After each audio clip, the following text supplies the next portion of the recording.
Welcome to the OShow. It is our monthly politics panel, and do we ever have a lot to talk about this month? The fact that there's a 61% increase in hate in Hamilton, 61%. Let's just let that sink in for a moment. But we're also going to talk about staff came up with a botched report around the rental policy that they were supposed to be working on about renovictions. Staff also came up with that controversial media policy that council hadn't asked for. Is the tail wagging the dog at City Council? Are staff, for whatever reason, in control of the agenda? And if so, how does our council, our newly elected council, ever move this city forward? Police new metrics are that there's a 61% increase in reported hate in the city. For communities that are impacted by hate, this is not a surprise. One of the key things, again, is that our law enforcement do not understand, to some extent or in large extent, also replicate some hateful behaviors and actions towards members of the community, vis-a-vis carding, racial profiling, what have you. So I think the provincial government and the federal government need to change the definition of a hate crime. They need to also come up with ways to tackle this issue. Municipalities need to fund organizations that are doing this work, because you cannot police your way out of hate incidents and hate crimes. The solutions that the Hamilton police offered do not prevent hate. They respond to the incident. They don't prevent hate. If you're going to prevent hate, you have to talk about white supremacy. You have to talk about racial bias. You have to talk about discrimination. You have to give people a historical content of why certain words should not be said. And those are the things that we are not doing, right? So I'm no longer at the Hamilton Center for Civic Inclusion, but HCCI, HARC, and Dr. Emil Joseph are working on an online platform for community members to provide support for them and to also get a broader understanding of where these incidents are happening, what type of incidents are going on. So I believe that online platform will be released in the coming weeks. And you're saying that what the police are currently doing isn't preventing it in any way. It doesn't seem to be working. I'm not surprised, given how difficult it has been to even have them recognize the issue over the last 5 years. Just seeing the KKK letters in 2023, knowing how huge and important that organization was, not even 100 years ago. They ran state houses in the U.S. There is, of course, a rising white supremacy movement in the U.S. and Canada that we're seeing. I mean, it put fear in my heart. And I don't know how you saw it, Margaret, and your response to seeing those police stats, but it made me sick. It makes me sick to think. It does. I agree. I don't know what else to say. It sounds so cliche. It makes me sick to think like that, right? I saw the KKK image, and you see so much of that stuff on social media, and my only response is to not engage and to not share and to not put it out there, and just to feel that revulsion. And going back to what Kojo said about the police not stopping hate, well, no, but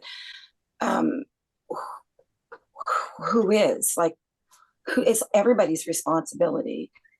And what are we doing, and what are you doing? Not you, but you, everybody, to open up these lines of communications and to express your own revulsion at those snide little comments and snarky memes and whatever the little ways in which racism insidiously infects our lives on a daily basis, that we just accept and let it go because it doesn't affect us. And maybe we find it funny, maybe we find it clever, maybe whatever, but we don't stand up and say that's not right, or you don't want to be that person who trades in racist stereotypes or tropes, and it needs all of us to be there on the front lines. Well, Kojo, of course, is 100% right. The police cannot stop hate.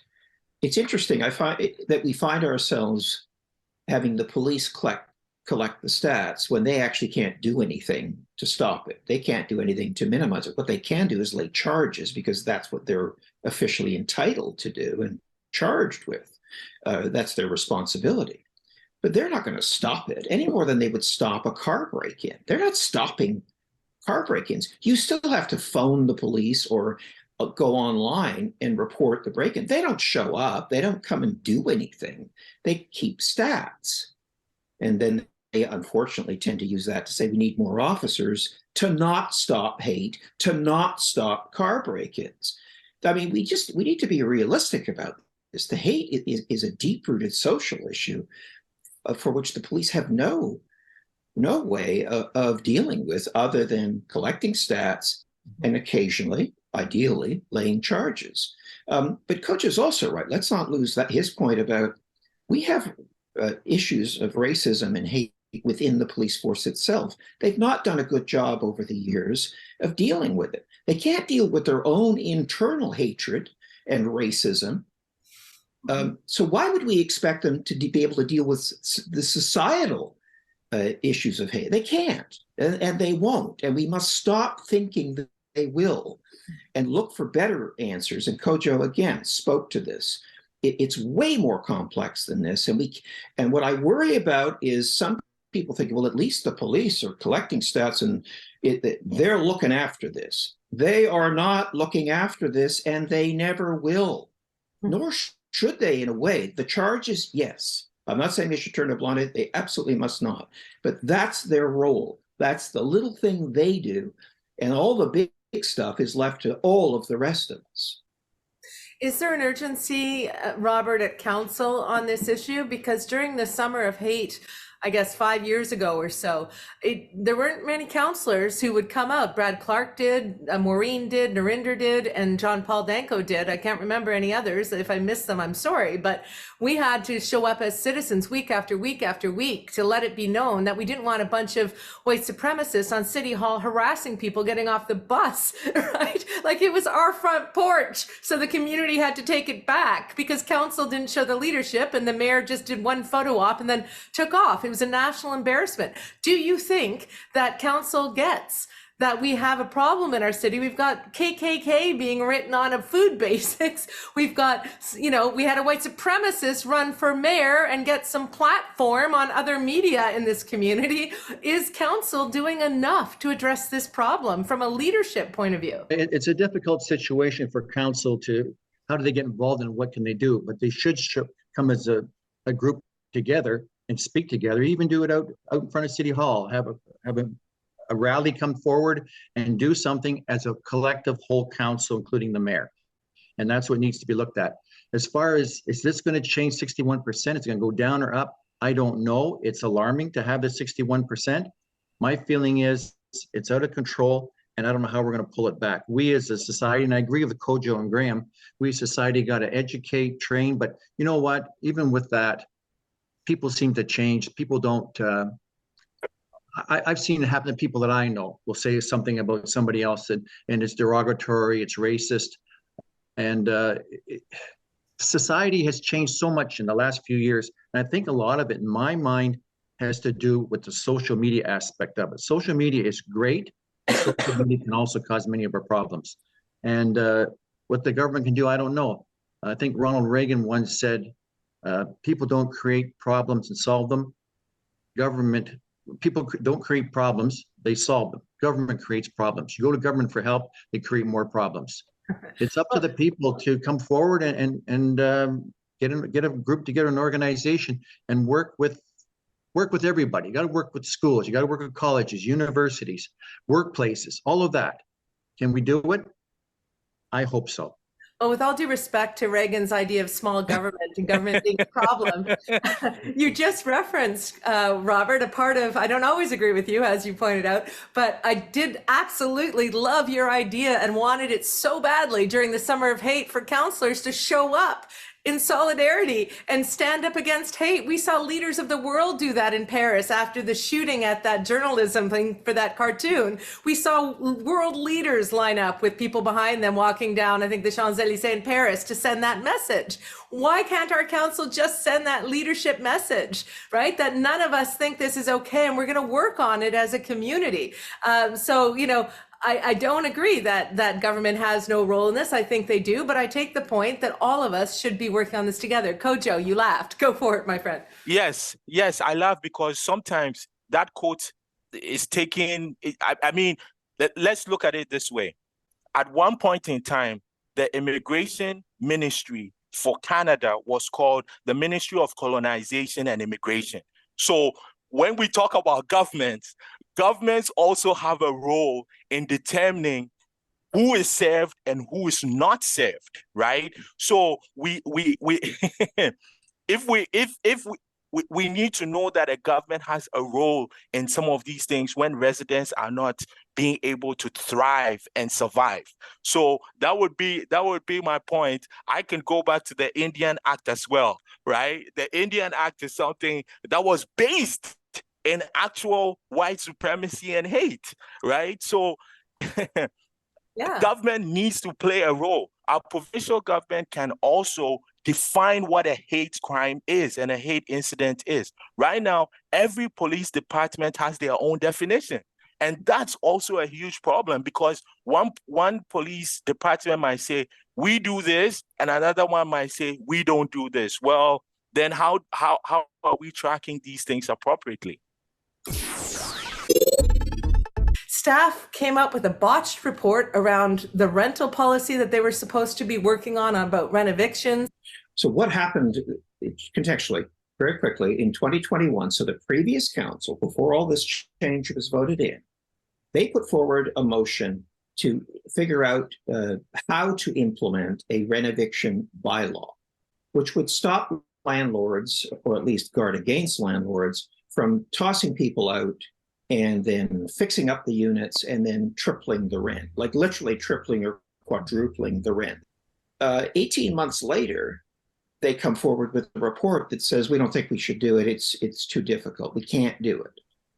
And this was not council's guidance. But what was most interesting was, so not only did they not do what council asked them to do, but then they were pushing back on council because it was quite a tense exchange. It took them almost 2 years to do it wrong. When they were called on it, they pushed back and said, well, we weren't here. So it wasn't us. We have the same city manager, right? And this is not an insignificant policy that council was asking for. We are in an absolute crisis, and this is a major policy that was meant to help people in our community. And the fact that staff not only screwed it up, said it was too hard to do, didn't keep council informed, and then pushed back, I think that's on the city manager. And I think something has to be done. This is like the 5th show we've had to do on the city manager's incompetence or that of staff since this new term of council started. Having come from an administrative background, I get how things happen, that, we didn't read it right. We misunderstood the direction.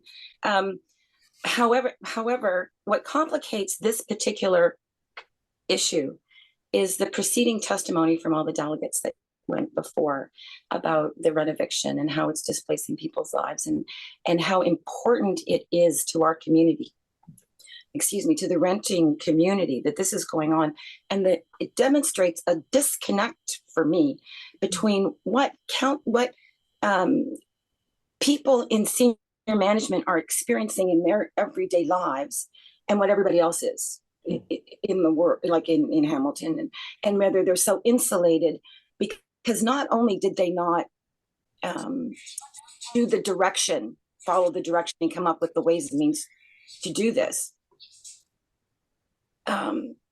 they failed to recognize the significance of what they were doing in the first place, right? Because they didn't come up with an answer. They didn't take it seriously enough to go further, to find out, to push the envelope. With all due respect, if you are tasked with something important And Yeah, you're yeah. not sure if how to do it, or if you can do it, or if you have the capacity to do it, or if you need new resources to do it, or you need a longer timeline to do it. A professional goes to the people who tasked them and said, these are the concerns, this is where the project is at, how can you help us with this, or should we change the timelines or alter expectations? This is about people's lives, right? And so I have little bandwidth for the excuses that we heard coming from staff. It happened. There's no point in the only reason to dwell on it is to figure out what happened and why they didn't get the proper direction. 100%. It's hugely important. That's from what I saw in that meeting, that's not going to be discovered at that meeting, because people came in and left, and the person who was left holding the bag was pretty much left holding the bag about whatever happened beforehand.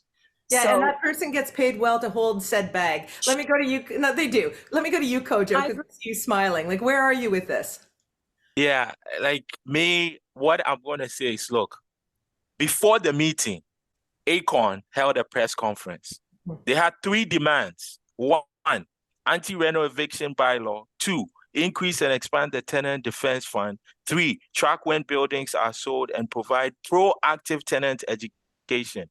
I don't see why anybody would disapprove of those 3 points. But this is also a culture we are seeing here in Hamilton. Look, reno evictions have been happening here for years and years, and the city fails both the bureaucratic level and the elected officials.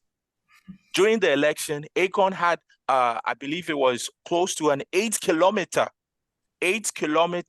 walk detailing all the buildings and apartments that were undergoing reno evictions and 13s, where people were being pushed out from their homes. I can tell you the current councillors that were there, right? So the urgency is not always seen.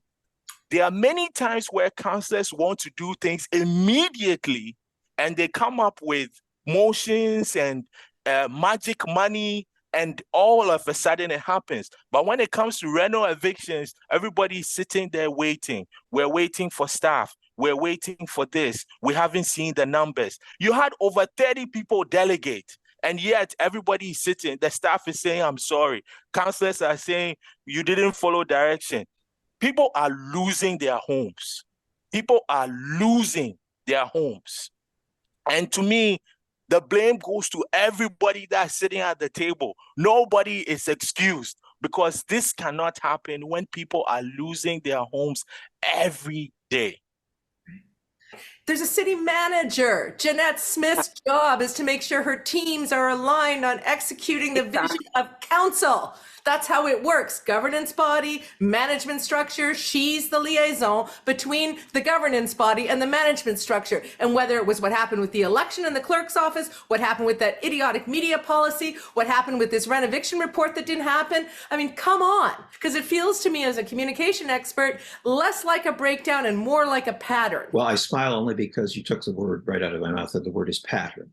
I'm a big believer, and certainly, in my previous role as a management consultant, I was always looking for patterns of behavior, because one mistake, it happens, and even if it's a severe mistake, it might be a one-off. This isn't a one-off.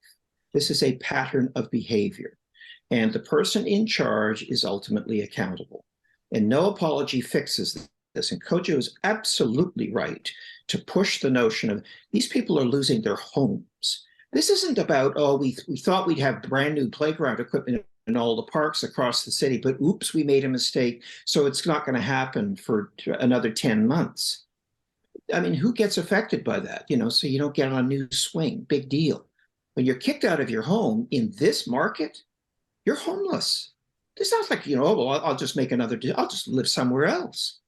So this is super serious. The thing that bothers me perhaps the most is our affordable housing crisis has been happening now.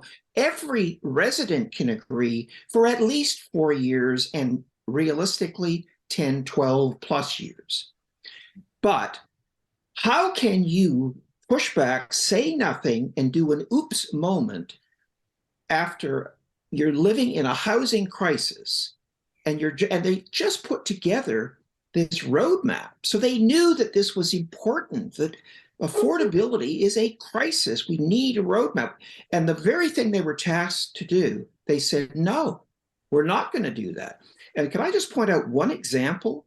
Because details matter in stuff like this. They hired a consultant to do part of this report. And the motion they sent to that consultant was the previous edition of the motion that did not include the change by council that said, we want to look for ways and means of implementing this bylaw. In other words, we want to do it, not talk about it. They sent the consultant the wrong motion. And they acknowledged that. And as Councillor Cameron Kretsch pointed out, the entire report by the consultant is premised on a false or wrong, incorrect motion, because he says so right at the beginning of the report. So he's going off in a direction that the council said, we don't want you to go in, and he got paid to do it. It wasn't his fault. And the idea that they would spend their consulting budget on a consultant and not double check they had the right freaking directive for the consultant, I don't buy it. I don't buy it. There's either rank incompetency, or there was a desire to slow this project or do the easy part, or whatever the heck they did. Yes, and this speaks to my point that everybody is not taking this urgently, right? There was a full-on presentation from Dr. Dan, and they brought in another professor that gave them things that we've been saying. Some of us said this during the election. We were told anyways, nonetheless. So the solutions are there, but nobody is doing it, and everybody is blaming everyone. It reminds me of that Spider-Man meme where everyone is pointing at everyone. We elected you to solve the issue. You said you can do it. You said you have the knowledge. You said you have the experience. So all of them collectively should be able to implement these things. And I think they are not doing that. And that's where the frustration lies in. Mm-hmm. You spend some money on a consultant. You just approved a 5.8% property tax budget, and you are wasting money. Like, this is why people are so frustrated. People are losing homes. Yeah. People's property taxes are increasing. Services that should be routine are not being done. We're spending money on media policy. Like, this is where all the disconnect happens. And it just shows that there is no urgency at that table. One of the reasons I think what Kojo said is true is we have no priorities. We still do not have stated priorities. So we're spending money, we're raising taxes, we're wasting money, we're getting pushback from staff, and there's no context, there's no touchstone to say, well, this is no good because it doesn't fit with our 5 priorities, because we don't have them. So we have a rudderless council. We have basically 16 different sets of priorities that may have some overlap, but we actually don't know that. No one has literally said, what are yours? Show me yours, I'll show you mine. All roads lead to the city manager on the staff stuff. And, somebody, that council, because Kojo is right to say, well, holding their feet to the fire, this is not going to get fixed just by saying, ooh, well, we'll give you another chance. Spin again. The city manager reports to council, right? If there are issues there, what is council doing, right? So I don't say do this, do that. I'm just saying the flow chart says the city manager responds to council. If council is not showing that urgency and that leadership, obviously you're going to get the repercussions at the other level.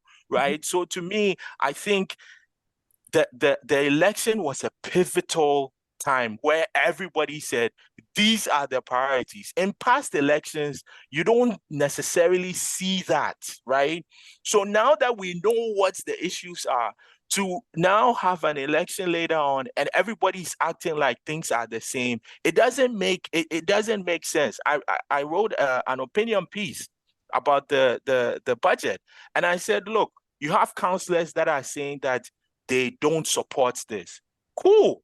What did you suggest then? Like, you can't sit at a table for 5 months, not offer any solution when people said you are the right person to offer the solution. So I think those are the two things that are happening. You have a council that's not bringing solutions. You have a council that's not urgent. We just had another leak in February. So all of this is happening, and that's why you are seeing all these things happen time and time and time and time again. So both are rudderless, and we have no direction. If anything, this should be a wake-up call to the city manager to get her house in order, because those councillors were pissed, and rightly so. It's a waste of time. It's a waste of money. It's a waste of, and so perfectly encapsulated. I do want to say, thank you to Carl Andrus for his work and the way he's able to present the information and data out there.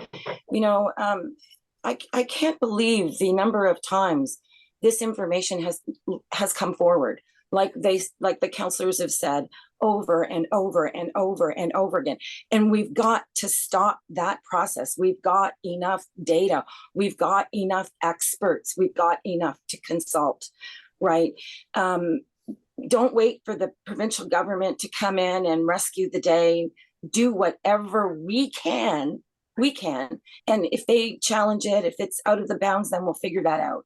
But it's really, I think everybody's on the same page now that this is a vitally, vitally important. Well, one of the things, and Graham did mention it, that there's been a lot of change in staff, but if staff don't understand what their responsibility was, what they were told to do through a motion, they should have came back to a council meeting, asked for better, more direction, okay? They should have just said, you know what, we're not sure what we're doing. And if you're embarrassed or not as staff, that's too bad. But come back in an open session, deal with it with the councillors, and get proper direction, move forward from there. That's happened when I was there, council, time and time again, things like that did come up. I have to believe that there are some councillors around that table who now realize that there's got to be a change in staff or staff leadership or staff's awareness of their responsibilities to council, or they're not going to get through the agenda that many of them campaigned on. Well, you're absolutely right, Laura. The issue here for me, and I would say this to any councillor who cared to listen, these patterns of behavior that we see with staff absolutely guarantee the failure of every single elected official are sitting around that council table. They will fail no matter how many tweets they put out, no matter how many statements they make to the media or motions they put forward.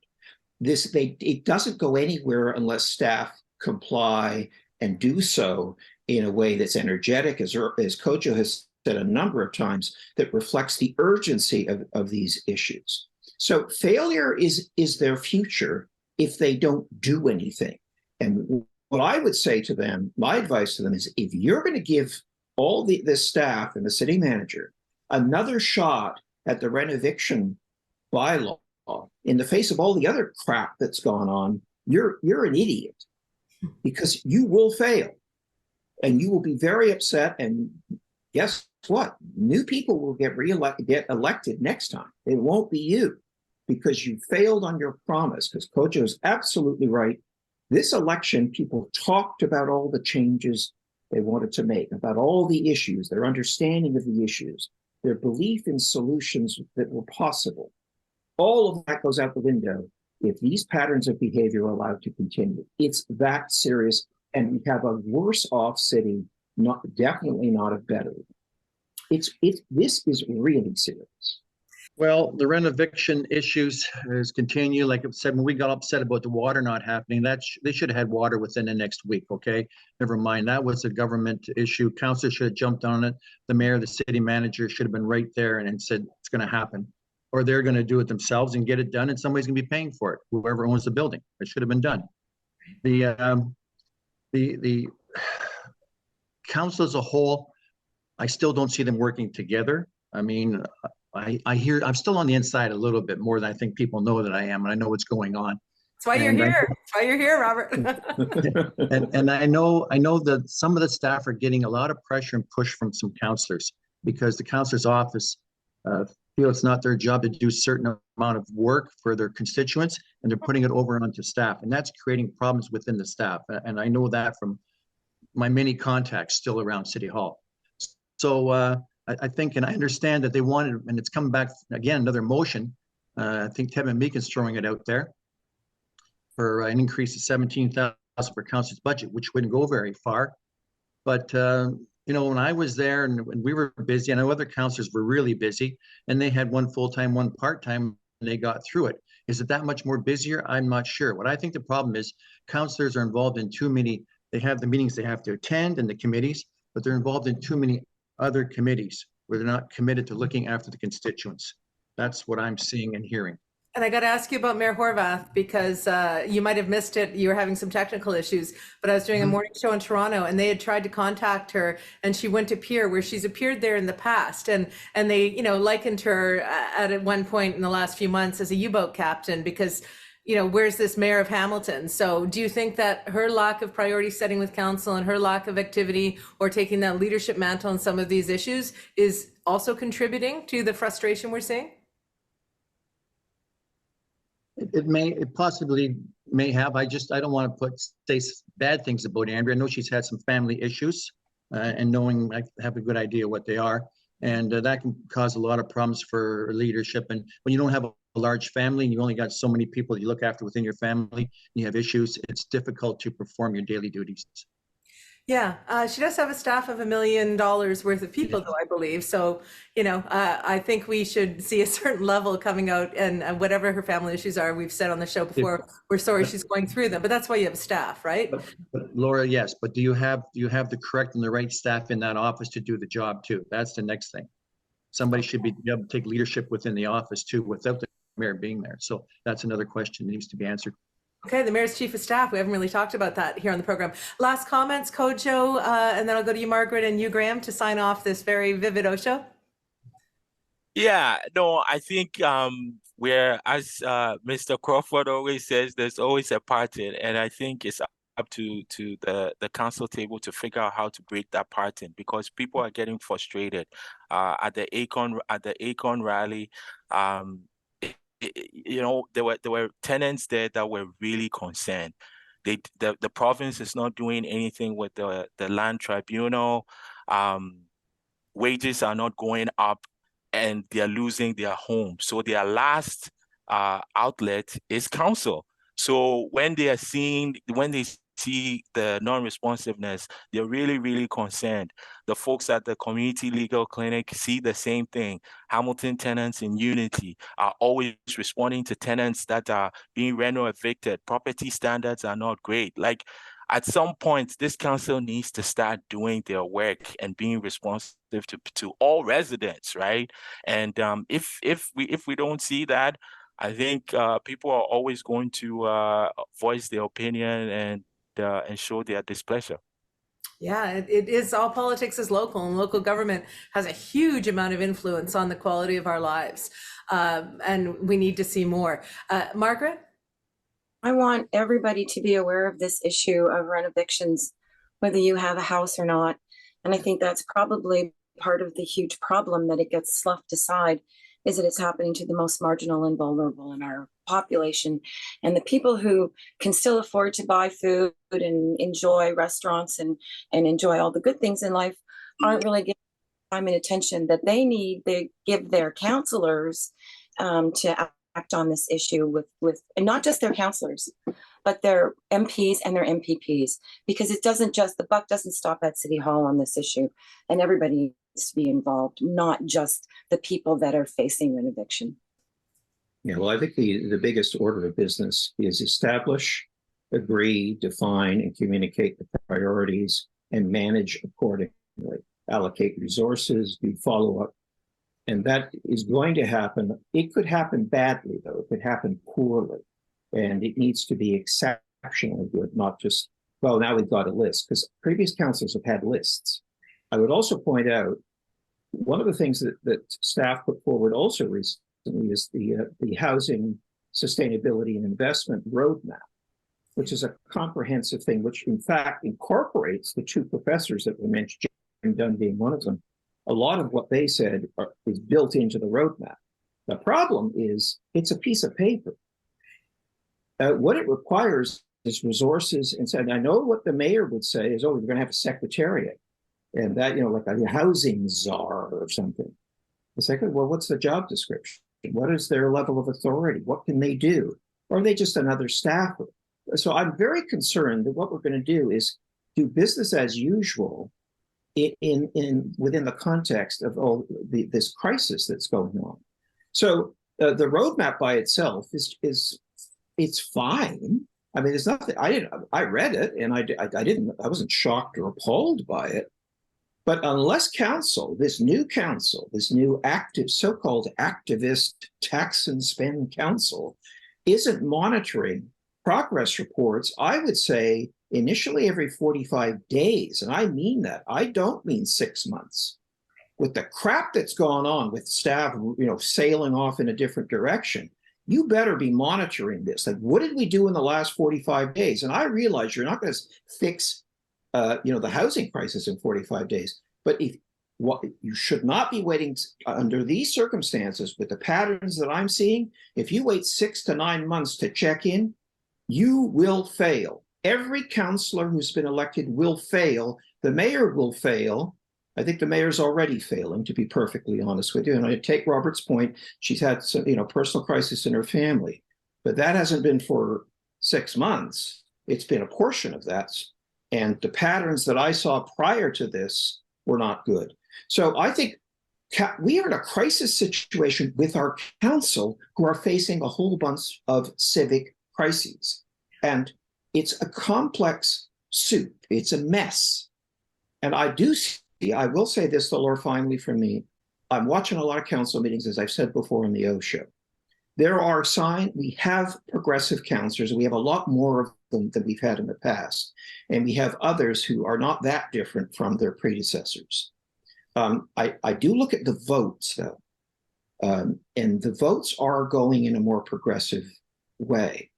And I don't think what happened this past week with the Renoviction mess up is going to go unchallenged. I don't think. I did not, turn off YouTube and say, well, I guess councillors are going to accept the apology and just let everything bygones be bygones. I don't think that's going to happen.